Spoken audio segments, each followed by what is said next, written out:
तुम्ही पाहत आहात MCN न्यूज मराठी।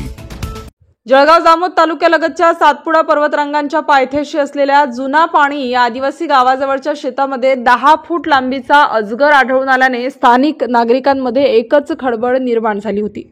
दरम्यान या संदर्भात जळगाव जामोद वन विभागाला माहिती मिळताच शहरातील सर्पमित्र शरद जाधव व वनकर्मचारी घटनास्थळी तात्काळ दाखल झाले। अजगर हा बिनविषारी असल्याने त्यापासून नागरिकांना घाबरण्याचे काहीही कारण नसल्याची माहिती सर्पमित्रांनी नागरिकांना समजावून सांगितले। त्यानंतर या अजगराला पकडून सर्व मित्रांनी प्रथम शासकीय दवाखान्यात नेऊन त्याची तपासणी केली व वैद्यकीय अधिकाऱ्यांचे फिटनेस प्रमाणपत्र मिळाल्यानंतर सदर अजगराला संग्रामपूर तालुक्यातील अंबापर्वा अभयारण्यात सोडून देण्यात आले। MCN न्यूज मराठीकरिता उत्तम आगरकर, जळगाव। सर्पमित्र शरद जाधव, आज फॉरेस्ट मधनं मला कॉल आला होता काळे सरांचा की बाबा एक जुना पाणी म्हणून गाव आहे, त्या जुना पाणी गावामध्ये मोठा साप आढळून आलेला आहे। तर तो साप आता आम्ही इथं जुना पाणी गावामध्ये आलेलो आहे।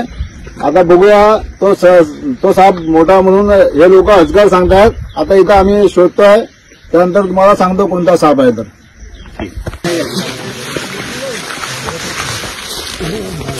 तो पूरा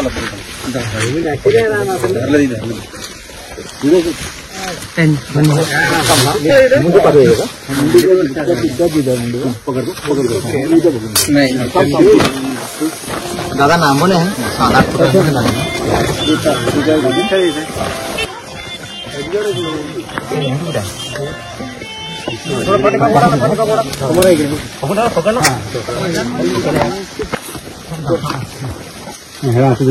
काही नाही